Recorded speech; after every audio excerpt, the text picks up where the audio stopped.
দিল্লি বিধানসভা নির্বাচনে অভূতপূর্ব জয়ের পরে উচ্ছ্বাসে ফেটে পড়েছেন পশ্চিমবঙ্গের বিজেপি নেতাকর্মীরা।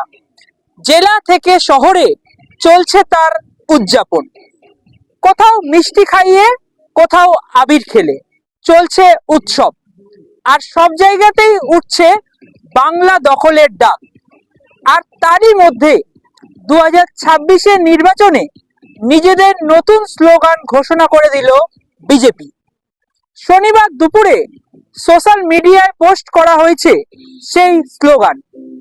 বাংলা দখলের ডাক দিয়ে সেখানে লেখা হয়েছে, দিল্লিতে বিদায় হলো আপ, এবার যাবে পশ্চিমবঙ্গের পাপ। আর এই মুহূর্তে আমাদের সঙ্গে রয়েছেন ডায়মন্ড হারবার সাংগঠনিক জেলা বিজেপির সভাপতি অভিজিৎ সর্দার। দাদা, প্রথমেই স্টার বাংলা নিউজের পর্দায় আপনাকে স্বাগত। দাদা, দিল্লিতে প্রায় আড়াই দশক পরে আপনারা ক্ষমতায় আসলেন, ম্যাজিকটা কিসের, কি বলবেন? দেখুন, আমরা সারা ভারতবর্ষে একটাই ম্যাজিক জানি, সেটা হচ্ছে কাজ, কর্ম এবং উন্নতি।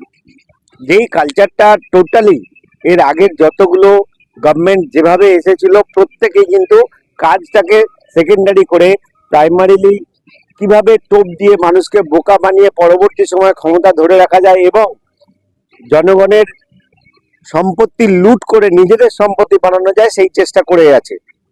সার্টেন পিরিয়ডের পর প্রত্যেকেই কিন্তু হয় জেলে গেছে, নয় তাদের কোনো না কোনো শাস্তি হয়েছে এবং জনগণ তাদের ছুঁড়ে ফেলে দিয়েছে। গত 10 বছর ধরে দিল্লিতে যে সরকার বা যে বিপদ মানুষের মাথায় চাপিয়ে দেওয়া হয়েছিল, শুধু টোপের পর টোপ, প্রলোভনের পর প্রলোভন দিয়ে, এবং যথারীতি সেগুলো পূরণ করতে না পেরে মানুষ ওই ধান্দাবাজ সরকারকে চিনতে পেরেছিল। এবং মোদিজির গ্যারান্টি যেটা গোটা ভারতবর্ষে চলছে, সেই মোদি কা গ্যারান্টির উপরে মানুষ আস্থা দেখিয়েছেন। তো লোকসভা নির্বাচনে আপনাদের ফল মোটেও ভালো হয়নি, বিধানসভা নিয়ে কি ভাবছেন?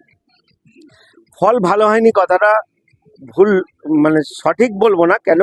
এই কারণে, যদি আপনি সংখ্যা দিয়ে বিচার করেন তাহলে কিন্তু আমাদের সংখ্যা কমেছে 18 থেকে 12, কিন্তু যদি ভোটের পার্সেন্টেজ দিয়ে বিচার করেন তাহলে 1% আমাদের ভোট বেড়েছে। তার মানে জনগণ আমাদের পাশে আছে এবং রাজনৈতিক যে ক্যালকুলেশন, কার সঙ্গে কার গাঁটছড়া হয়েছে বা কে কোন বিষয়ের উপরে কিভাবে ম্যানিপুলেট করে গণনা কেন্দ্র হোক বা ভোট কেন্দ্র হোক সেখানে কারচুপি করেছে, তার উপরে ওভারঅল হয়তো ফলাফলটা গেছে। কিন্তু জনগণ যে আমাদের কাছে আমাদের সঙ্গে আছে তার প্রমাণ ভোটের পার্সেন্টেজ বাড়া।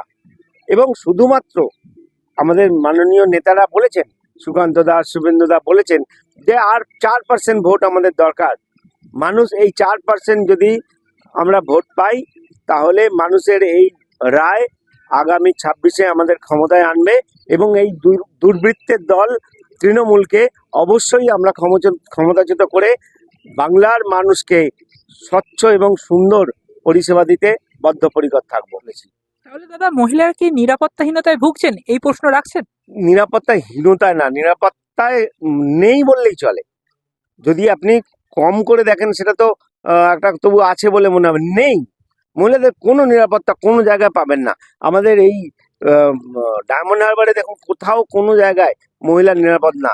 সন্ধ্যে 7টার পরে বাবা মারা ভয় পায় যে তাদের ছেলেমেয়েরা ঠিকঠাক ফিরতে পারবে কিনা, কোন দিন কখন কোথায় কি ঘটনা ঘটে যাবে, দিনে দুপুরে কামদুনি হয়ে যাচ্ছে। আমাদের এখানে আরও 4-5টা ঘটনা ঘটেছে যেগুলো প্রশাসনের কাছে আমরা বারবার যাওয়া সত্ত্বেও তারা তদন্তও করছে না, কোনো রকম তার উত্তরও দিচ্ছে না।